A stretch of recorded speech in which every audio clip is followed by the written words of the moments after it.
समीचीन विकल्पों का सम्यक समाधान। सुनिए परम पूज्य श्रमण श्री सुप्रभ सागर जी महाराज के मुखारबिंद से YouTube चैनल सुप्रभ उवाच पर शुभाशीष परम पूज्य श्रमणाचार्य 108 श्री विशुद्ध सागर जी महाराज। सानिध्य श्रमण सुप्रभ सागर जी महाराज, श्रमण प्रणत सागर जी महाराज। पुणे आर्जक श्री रविंद्र जयश्री, कुमारी परिणा गहाणकर अमरावती, 100 मोक्षता राजस डोन गावकर औरंगाबाद। ओम नमः सिद्धेभ्य। नमो नमः सत्हितंकराय वीराय भव्याम्बुजभास्कराय अनंतलोकाय सुरार्चिताय देवादिदेवाय नमो जिनाय देवादिदेवाय नमो जिनाय। पंच परमेष्टि भगवान की परम पूज्य आचार्य भगवंत गुरुवर विशुद्ध सागर जी मुनि महाराज जी की, परम पूज्य मुनि श्री सुप्रभ सागर जी महाराज जी की जय। समीचीन विकल्पों का सम्यक समाधान। सम्यक ज्ञान की वह अनूठी विधा जो हमारे अंतरंग को एक आत्मिक सुख, एक अनूठी सुख शांति की अनुभूति कराने वाली है, क्योंकि जहाँ विकल्प है वहाँ संसार है और विकल्प ही दुख का कारण है। और दुख से मुक्ति का परम पूज्य आचार्य भगवंत गुरु और विशुद्ध सागर जी महाराज के मंगल सुभाषिष परम पूज्य मुनि श्री सुप्रभ सागर जी महाराज द्वारा वह अनूठी विधा प्रदान की गई है, जिसके माध्यम से आप अपने मन में उठते विकल्प को समीचीनता के साथ गुरु चरणों तक प्रेषित करने का पुरुषार्थ करते हैं और परम पूज्य मुनि श्री उसका आगम के परिप्रेक्ष्य में सरल सहज भाषा में सम्यक समाधान प्रदान करके आपके कल्याण का पथ प्रशस्त अवश्य कराते हैं। ऐसे आत्मकल्याण की अनूठी विधा समीचीन विकल्पों का सम्यक समाधान आप भी जुड़ने का प्रयास करें और अपना समीचीन विकल्प भेजते हुए परम पूज्य मुनि श्री से उसका आगम के परिप्रेक्ष्य में सम्यक समाधान प्राप्त करें। प्रारंभ करते हैं आज का सम्यक समाधान। और आज के पहले विकल्प के लिए छिंदवाड़ा मध्य प्रदेश से टोनू लोहाड़िया महाराज श्री के चरणों में बारंबार नमोस्तु निवेदित करते हुए अपना समीचीन प्रश्न रख रहे हैं कि महाराज जी, मंदिर के शिखर पर ध्वजा का क्या महत्व है एवं ध्वजा किस बात का प्रतीक है। हमारे समीचीन विकल्प का सम्यक समाधान करने की अनुकंपा करें। नमोस्तु महाराज जी, नमोस्तु। ओम नमः सिद्धम। परम पूज्य आचार्य भगवान गुरुवर विशुद्ध सागर जी महाराज की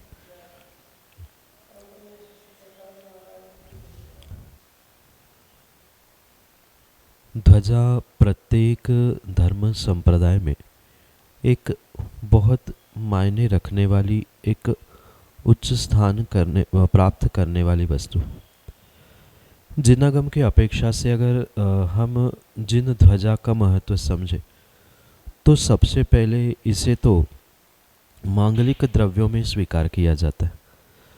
और चूँकि ध्वजा मांगलिक द्रव्य है तो उसका आरोहण होना, सही दिशा में उसका आरोहण होना, ये बहुत बड़ा शुभ संकेत या शुभ शकुन कहा जाता है।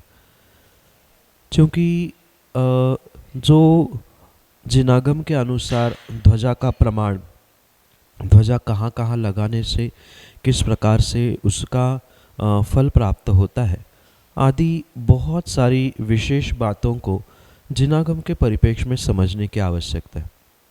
जैसे मंदिर के शिखरों पर लगा हुआ ध्वजा है, उसका भी प्रमाण ध्वज दंड के साथ समझाते हुए आचार्य भगवान कहते हैं कि कलश से कम 1, 3 या 5 हाथ ऊंचा वह दंड और फिर वह ध्वजा होनी चाहिए, जिससे कि ध्वजा से और कलश के उन गुम्बजों से किसी प्रकार से टकराव ना हो।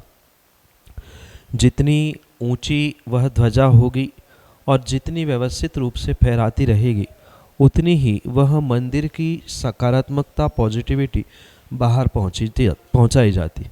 जैसे शिखरों का आकार होता है और वास्तु के हिसाब से, जिनागम के हिसाब से शिखर पोले हुआ करते हैं और उन पोलों शिखरों में जो गर्भालय में बनी हुई एनर्जी है वह ऊपर तक पहुंचती है। त्रिकोण और शंकु होने के कारण से और ध्वजा के माध्यम से, जो कपड़ों की ध्वजा, वस्त्र की ध्वजा होती है, वो जैसे ही लहराती है, वह लहराने से जो मंदिर में, गर्भालय में सकारात्मकता, पॉजिटिव एनर्जी बनी है, वह पूरे समाज के लिए हितकारी होती है। ऐसे ही घर के वायव्य कोने में लगाई हुई ध्वजा भी एक उस सकारात्मकता को ग्रहण करते हुए या घर की सकारात्मकता को भी द्विगुणित करने का प्रयास करती है। जो प्रत्येक स्थान पर लगाई जाने वाली ये ध्वजा है, उसके विषय में जैसे आचार्य भगवंत मंदिरों की ध्वजा के लिए कहते हैं, घर की ध्वजा, वेदी पर लगी हुई ध्वजा या अन्य भी स्थानों में लगी हुई ध्वजाओं का अपना अपना मांगलिकता के साथ सकारात्मकता देने रूप विशेष प्रभाव कहा जाता है। जैसे कोई अनुष्ठानों में ध्वजारोहण होता है तो वहाँ भी उन दिशाओं के अनुसार उसका अनुष्ठान का फल भी समाज के लिए किस प्रकार से प्राप्त होता है, ये भी समझा जाता है। इसलिए ये ध्यान रखिए कि ध्वजा का बहुत बड़ा महत्व जिन शासन में है। कोई भी अनुष्ठान चाहे छोटा हो बड़ा हो, बिना ध्वजारोहण के प्रारंभ ही नहीं होता। सर्वप्रथम मांगलिक क्रिया ध्वजारोहण होती है। यही ध्वजा और ध्वजा आरोहण का महत्व समझाने के लिए पर्याप्त है। उसका प्रभाव, जैसे मंदिर के ध्वजा का प्रभाव, अनेकानेक स्थानों पर लगे हुए ध्वजा का प्रभाव, सकारात्मकता को प्राप्त करना, सकारात्मकता को पहुंचाना, ये विशेषता से देखने के लिए आता है। उसके अलावा जो इनके रंग है, मतलब किन रंगों की ध्वजा किन दिशाओं में लगाने से किस प्रकार से एनर्जी या किस प्रकार से सकारात्मकता मिलती है, इससे भी हमारा जिनागम भरा हुआ है। इसके अलावा प्रत्येक जो देवी देवता है, चतुर्निकाय के देवी देवताओं का अपना अपना वर्ण है और अनुष्ठानों में आपने देखा होगा, मांडने पर या अनेक स्थानों में वह उन रंगों की ध्वजा उन दिशाओं में चढ़ाई जाती है, रखी जाती है। तो ये अपना एक बहुत बड़ा महत्व मांगलिक द्रव्य के रूप में ध्वजा प्रदान करती है। साथ में सकारात्मकता को ग्रहण करना, सकारात्मकता को फैलाना, व्यक्ति की उस स्थान की जहाँ लगा है उसकी एनर्जी नापते हुए या उससे कितना सकारात्मकता का पुरुषार्थ उस मंदिर में, उस घर में आदि हो रहा है, ये भी देखने के लिए मिलता है।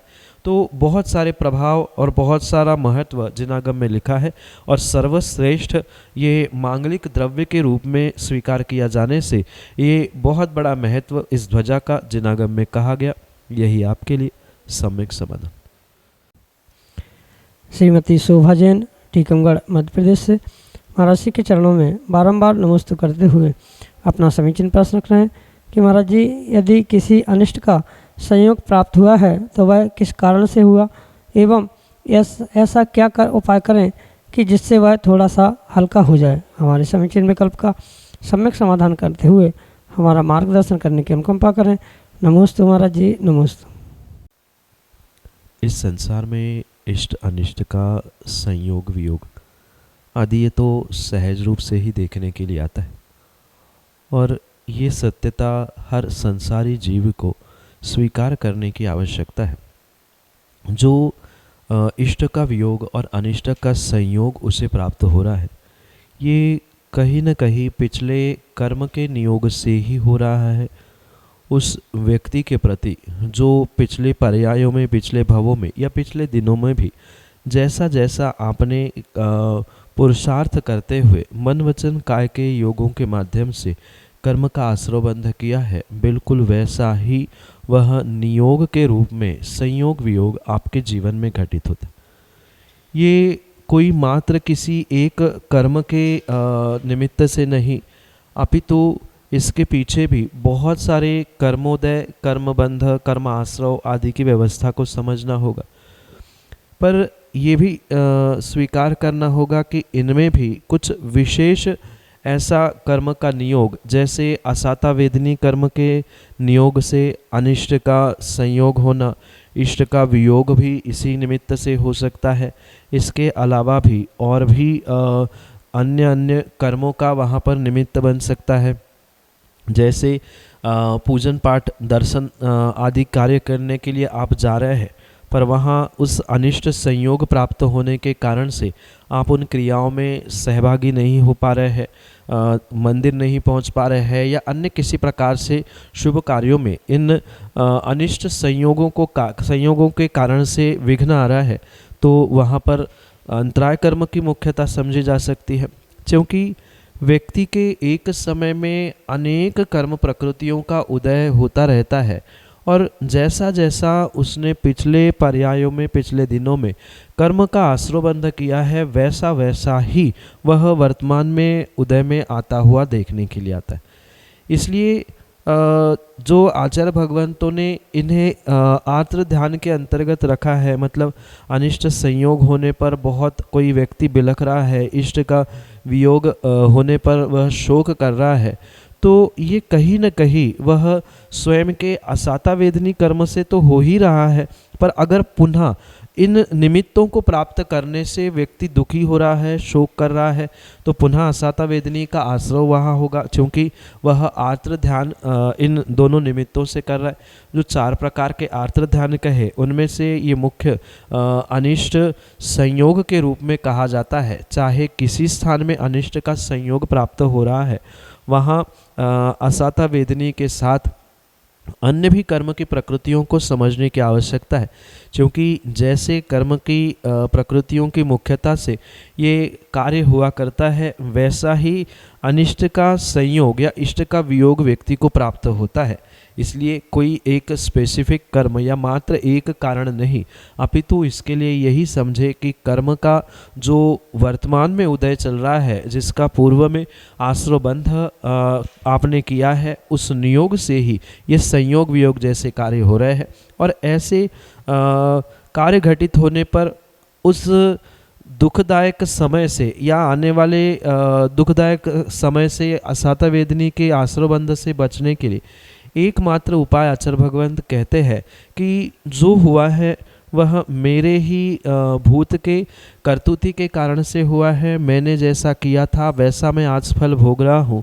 ये निर्णय करने से ही कहीं न कहीं इन निमित्तों से, इन कारणों से प्राप्त होने वाला दुख कुछ हद तक कम होने की संभावना है, हल्का होने की संभावना। हमेशा व्यक्ति यही सोचता है कि अमुक व्यक्ति के कारण मुझे दुख प्राप्त हो रहा है, ये मेरे जीवन में क्यों आया, ऐसा अनिष्ट संयोग क्यों मिला। पर ये नियोग प्राप्त करने वाला, संयोग वियोग को प्राप्त करने वाला मैं हूँ, मेरे ही कर्म है, उसी कारण से ये सब कुछ हो रहा है। ये अगर सच्चाई जान लेगा और जानने के साथ मान भी लेगा, तो हो सकता है कुछ अंशों में इसके प्रति होने वाला जो दुख है, कष्ट है, परेशानी है, वह कम होने की, हल्की होने की पूर्ण संभावना है।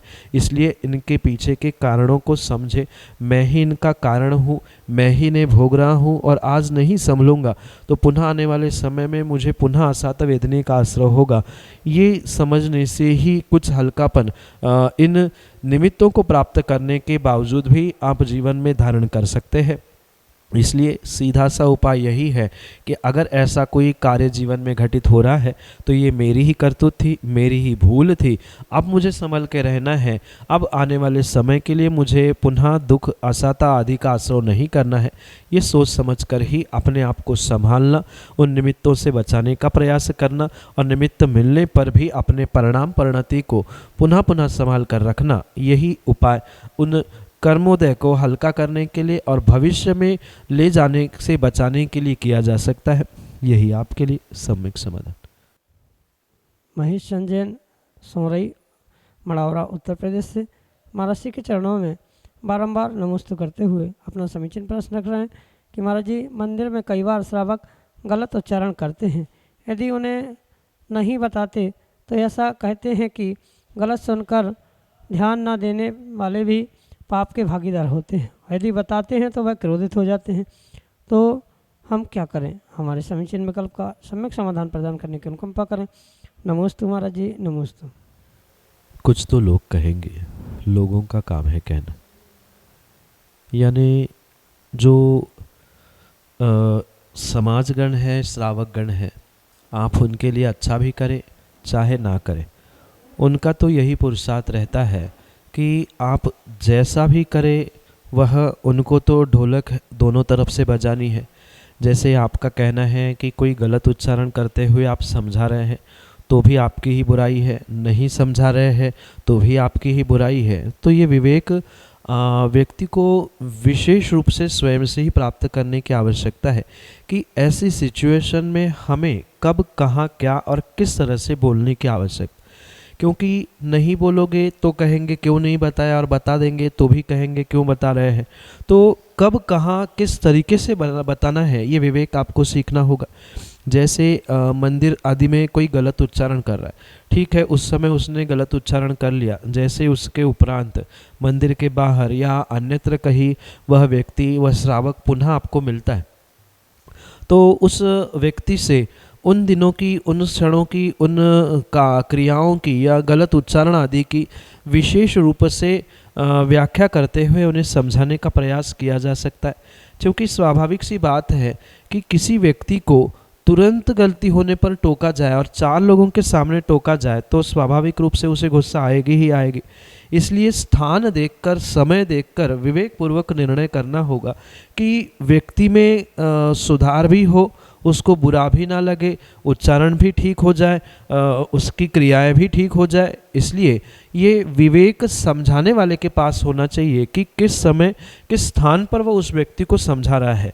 क्योंकि किसी बालक को भी अगर आप गलती करते समय 50 लोगों के सामने, और 50 नहीं 2-4 लोगों के सामने भी समझाने का, टोकने का प्रयास करोगे तो वहाँ उसे भी बुरा लग सकता है, और जहाँ किसी को बुरा लगा वह क्रोधित हो सकता है, गुस्सा भी कर सकता है, अन्य अनर्गल बातें भी कर सकता है। इसलिए ये पुनः पुनः ध्यान रखें कि ये विवेक आपको आप से ही प्राप्त करना होगा कि किस प्रकार से हम उस व्यक्ति को समझा सके, उसकी गलती भी दूर हो जाए, उच्चारण भी ठीक हो जाए, उसे बुरा भी ना लगे, अपना भी काम हो जाए। ऐसा ही पुरुषार्थ करने की आवश्यकता है। जैसे कहावत है कि लाठी भी ना टूटे और सर्प भी भग जाए, तो यही स्थिति है, उसे बुरा भी ना लगे और उसका काम भी, अपना काम भी हो जाए। ऐसा विवेक पूर्वक समय, स्थान आदि देखकर ही पुरुषार्थ करने की आवश्यकता है। यही आपके लिए सम्यक संबंध। संजीव जैन, लखनऊ उत्तर प्रदेश से अगले समीचीन विकल्प के लिए हमारे सामने। नमस्ते महाराज जी। महाराज जी, मेरे मन में एक प्रश्न था छोटा सा। वो ये कि कहते हैं कि 8वें दीप तक जीवन है, उसके बाद में जीवन नहीं है। लेकिन स्वयंभू रमण द्वीप जो अंतिम द्वीप है, उसका समुद्र जो है, स्वयंभू रमण जो समुद्र है, उसमें महामत्स्य भी पाया जाता है और उसमें अन्य जलचर भी पाए जाते हैं। तो वो कैसे है महाराज जी? और उसके बाद में जो उसका अंत है, वो क्या वाद वलय से ही उसका है या उसमें कुछ और भी है जिसकी वजह से समुद्र का अथाह जल रुका हुआ है? वो कैसे, क्या है उसकी संरचना, थोड़ा सा बताएं महाराज जी। नमस्ते महाराज जी। जिनागम के पढ़ने सुनने में कहीं न कहीं थोड़ा सा स्खलन या भूल होने की संभावना हो सकती, क्योंकि व्यक्ति का ज्ञान क्षयोक्षमिक ज्ञान है और क्षयोक्षम व्यक्ति का ज्ञानावरणी आदि कर्म का जिस समय जैसा होता है वैसा ही उसको रहस्यपूर्ण आगम समझ में आता है। कई बार समझ में आने के बावजूद भी कालांतराय में या अन्य तीव्र कर्मोदय आदि के कारण से व्यक्ति उस निर्णयों से या पढ़े हुए आगम से कुछ अंशों में स्खलित होने की पूर्ण संभावना हुआ करती है। इसलिए ये जो पढ़ने में आया है, आपके सुनने में आया है कि 8वें द्वीप नंदीश्वर द्वीप के बाद कोई जीव नहीं होते, ऐसा हमारे पढ़ने में अभी तक किसी आगम ग्रंथ में नहीं आया। यह सत्य है कि मनुष्यों की सीमा मानुषोत्तर पर्वत तक यानी 2.5 द्वीप तक कही है। उसके उपरांत देवों का गमन भी आगे तक असंख्यात द्वीप समुद्र तक होता है, इसलिए उसमें कोई भी विकल्प नहीं है। रही बात जो जीव उन 8 द्वीपों तक देखने में आते हैं, उन 8 द्वीपों तक जो वहाँ विशेषता है वो तो विशेषता उन जीवों की अपेक्षा से है ही, पर ये भी सत्य है कि जो अंतिम समुद्र है उस अंतिम स्वयंभू रमण समुद्र में भी बहुत बड़े बड़े विशालकाय जीव हुआ करते हैं। इसमें किसी प्रकार से कोई भी मतलब विकल्प ही करने की आवश्यकता नहीं है। और जो महामत्स्य है उसकी तो हजारों योजन की अवगाहना आगम में लिखी हुई है। फिर ऐसा कैसे कहा जा सकता है? आचार्य भगवंत किसी प्रकार से अपने वचनों से बाधित नहीं होते हैं। उन्होंने जो कहा उनकी अपेक्षा को भी वहाँ शायद समझने की आवश्यकता होगी। हो सकता है वहाँ अपेक्षा कहते हुए आचार्य भगवंत कह रहे होंगे कि मनुष्य जाति के जीव वहाँ नहीं प्राप्त होते, या ये भी प्रमाण मिलता है कि उन जलों में जो क्षीर समुद्र आदि है उसमें जलकायिक जीव नहीं होते हैं, तो जलकायिक जीवों की अपेक्षा से वहाँ निषेध प्राप्त हो रहा होगा।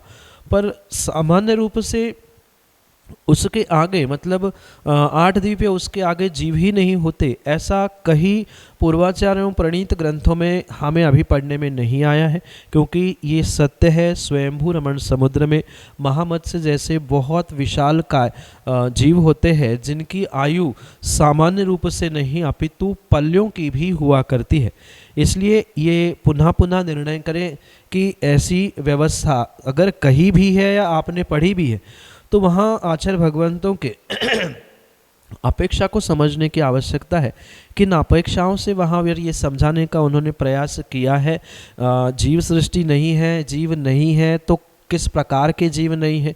अगर और सूक्ष्मता से देखा जाए तो पूरे त्रस नाली में जो जीव प्राप्त होते हैं उन पूरे त्रस नाली में भी और जो निगोदिया जीवों का भी परिणमन कहा जाता है वहाँ भी वह सर्वत्र प्राप्त होते ही होते हैं। इसके अलावा जो वायुकायिक जीव है ऐसा तो है नहीं है कि वहाँ उतने बेल्ट में या 8वें द्वीप के बाद वायु नहीं है, वहाँ पूर्ण रूप से वायु है, तो वायुकायिक जीव तो वहाँ होंगे ही होंगे, उसमें तो किसी प्रकार से विकल्प नहीं हो सकता। स्वयंभू रमण समुद्र में जो जल में त्रस आदि जीव है वह त्रस जीव महामत्स्य आदि के रूप से देखने के लिए मिलते ही मिलते हैं। इसलिए यह निर्णय करे कि वे जीव उसके उपरांत भी होते हैं और नहीं है तो उसकी कुछ अपेक्षा वहाँ पर आचार्यों ने कही है। दूसरी बात, स्वयंभू रमण समुद्र के उपरांत जो लोक का अंत होता है 4 दिशाओं में, मतलब गोलाकार स्वयंभू रमण समुद्र है और जो लोक का आकार है मध्य लोक का वह चौकोन नाली के बराबर होने के कारण से उनमें अंत जो है वहाँ पूर्ण रूप से कोई अन्य वस्तु अन्य द्रव्य नहीं है, अपितु ये जितनी भी व्यवस्था है चाहे वह 7 पृथ्वी 8वीं पृथ्वी अन्य भी जितनी व्यवस्था है पूर्ण रूप से वात वलयों से ही ग्रसित है और वात वलय से ही उसका एक सुरक्षा कवच के रूप में व्यवस्था प्राप्त होती है। जैसे मध्यलोक का प्रमाण 1 राजू है और उतना ही पूरा बाहर का उसका व्यास भी स्वयंभू रमण समुद्र का 1 राजू के रूप में ही स्वीकार किया जाता है। त्रस नाली भी बराबर 1/1 की और 14 राजू लगभग 14 राजू ऊंची मानी जाती है। तो इसलिए ध्यान रखें कि जो अंतिम स्थान है यानी स्वयंभू रमण समुद्र जिन छोरों को लोक के अंत को ग्रहण करता है प्राप्त करता है वहाँ से 3 वात वलय जो आगम में पढ़ने में आते हैं तनुवात वलय आदि आदि इन तीनों वात वलयों से ही उसका वह आकार बना हुआ है। पर चूंकि इस प्रश्न पर बहुत सारे विकल्प और बहुत सारे आचार्य भगवंतों का दिगंबर मुनियों का ऊहापोह है कि फिर अगर चौकोन व त्रसनाली है और समुद्र गोल होता है तो जो अंतिम त्रिकोण आकार कुछ जो शेष भूमि बचती है तो वहाँ क्या है, क्या वहाँ सृष्टि है, वहाँ क्या अंतिम समुद्र होने से क्या वह समुद्र भी गोलाकार है कि चौकोनाकार है, वहाँ निष्कुट क्षेत्र जिसे कहा जाता है वहाँ क्या व्यवस्था है आदि। इसमें अनेक आचार्यों के अनेक अभिमत होने के कारण से उसका एक सामान्य शैक्षणिक ज्ञान का धारी जीव निर्णय नहीं कर सकता है। पर सामान्य रूप से बहुतायात जो समुद्र को गोलाकार माना जाता है तो गोलाकार समुद्र के अलावा भी शेष कुछ भूमि और चारों किनारों में लोक के वह वात वलय इस प्रकार से उस अंतिम स्वयंभू रमण समुद्र की व्यवस्था आगम के परिप्रेक्ष्य में समझने की आवश्यकता है जो कि आपके लिए सम्यक समाधान से समीचीन विकल्पों का सम्यक समाधान। सुनिए परम पूज्य श्रमण श्री सुप्रभ सागर जी महाराज के मुखारविंद से YouTube चैनल सुप्रभ उवाच पर शुभाशीष परम पूज्य श्रमणाचार्य 108 श्री विशुद्ध सागर जी महाराज। सानिध्य श्रमण सुप्रभ सागर जी महाराज, श्रमण प्रणत सागर जी महाराज।